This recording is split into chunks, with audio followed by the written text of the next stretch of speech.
Windows XP running on one machine. Windows 8.1 running on the same machine. Windows 10 running on the same machine. Windows 7 running on the same machine. Ubuntu server, ClearOS server, and a Minecraft server running off the same machine. Woohoo! How is this possible? With this machine right here. This is a Proxmox server, and this is the machine that everything is running on. So ladies and gentlemen, this tutorial today is we're going to be doing an analogy of this machine, which makes all these other machines possible. So today we're going to be showing an illustration of what a type 1 hypervisor is. We're going to illustrate, and for the visual people in detail, what it does, so you get the meaning of how these three devices here and the other three servers are possible. So now we're going to go to our whiteboard and we're going to draw up an analogy so you fellas get. So we'll start off with the first question. What is a hypervisor?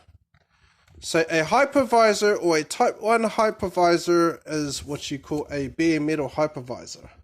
So a bare metal hypervisor is it's a little tiny virtualization operating system that allows for multiple virtual machines, virtual containers, and also virtual servers to run simultaneously off the one machine. This is usually used in small to medium-sized businesses if you if you have a limited budget when it comes to the IT. But usually in large amounts of businesses, they have physical dedicated servers for this. So now we're going to show an analogy of what a type 1 hypervisor is. So in order with a type 1 hypervisor, as I said, everything runs off one machine. So we're going to draw a square, and this square is going to represent our machine. Okay, this is the physical server where all these machines run off. Now what we're going to do is we're going to split this into 4 sections. Just split into 4. So now we'll put C, we'll put C, put G, put R, and we'll put S and S. So what does this all mean? Well, the first one, C, stands for CPU. So C stands for Central Processing Unit. S stands for storage,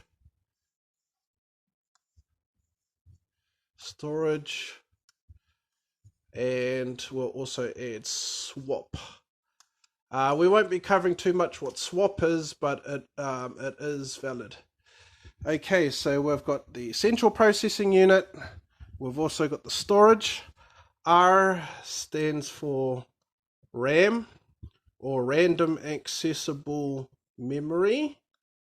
And G stands for GPU, which is Graphical Processing Unit. So these are the 4 main components that make up a computer, a server, or in this case a hypervisor. So in order for you to have a normal computer up and running, you need all the 4. You need a central processing unit to process everything. You need a storage. Swap is optional depending on what operating system you use. You've got your RAM. That's important too, your RAM module, and your graphical user interface. That's sort of optional because computers don't necessarily have to have a graphical user interface to actually operate them. That's just you might as well say an extra, but as long as you've got storage, RAM, CPU usage, you'll be fine. So okay, so back to our hypervisor analogy. So what we're going to do what a hypervisor does is, as I said, it runs all these virtual machines on this one physical machine. So what we're going to do is we're going to divide it all up. So let's go to RAM equals, so under RAM we'll put 16G, so it's 16 gigs. For our GPU we'll put 8G or gigs. So 8 gigs of GPU or of graphical processing unit power, 16 gigs of random accessible memory. For our storage, we'll put 2,000 gigs. And for our CPU cores, we will put 4. Boom. So now, in total, what we're working with this hypervisor, I'll just recap. We've got 2,000 gigabytes of storage. We've got 16 gigabytes of RAM. We've got 8 gigabytes of graphical processing unit power, and we've also got 4 central processing units. Okay, so that is your physical hypervisor. That's the resources, the physical resources that we are working with at the moment. So that is the basic setup of a hypervisor. So now what we're going to do is we're going to create our first virtual machine. So we're going to go from the hypervisor, and we'll bring our virtual machine all the way along here, just so we got plenty of space. And now we are going to create our first virtual machine. So in this instance, we'll go W10 or Windows 10.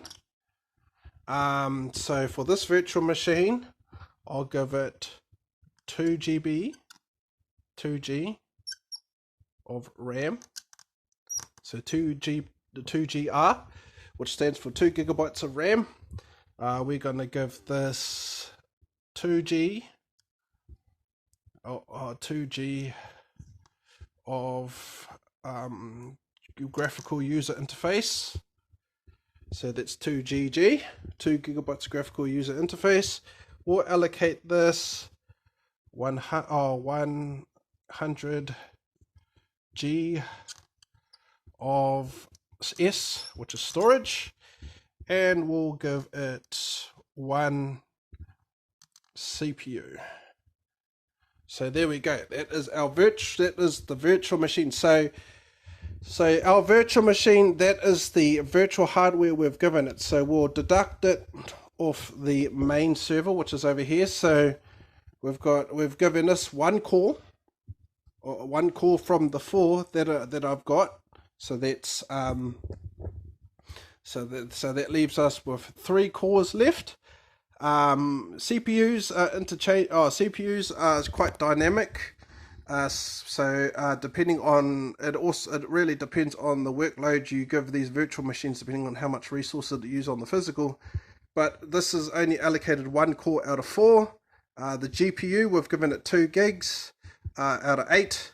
The RAM, we've given it 2 gigs out of 16, and for the storage we've given it 100 gigs. So we'll start that virtual machine. So for this analogy, we'll start it. So we'll just put the symbol with the line in it. It's just indicated it started. So now that is our first virtual machine running. Like after you do the installation and you install Windows 10 in the virtual machine and you set it all up, that is your first virtual machine. So now we've actually still got plenty of resources left. So let's create, and remember the virtual machine we just created is running. So now at the same time as this virtual machine is created running, we're going to create another one. So we'll create another virtual machine. We'll bring it along here just so we get more room. So now we're going to do the same thing. So first of all, it's the name. So we might do a Android Android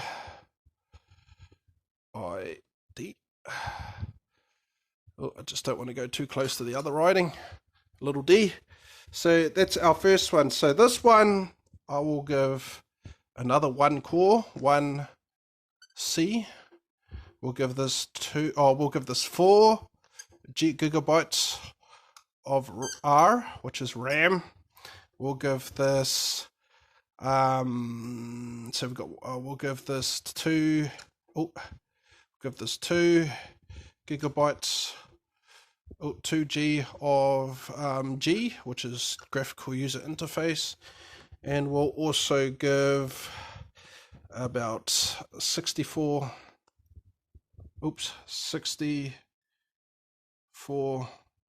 G of storage. Boom. And now we'll start it. So now we've got 2 virtual machines running.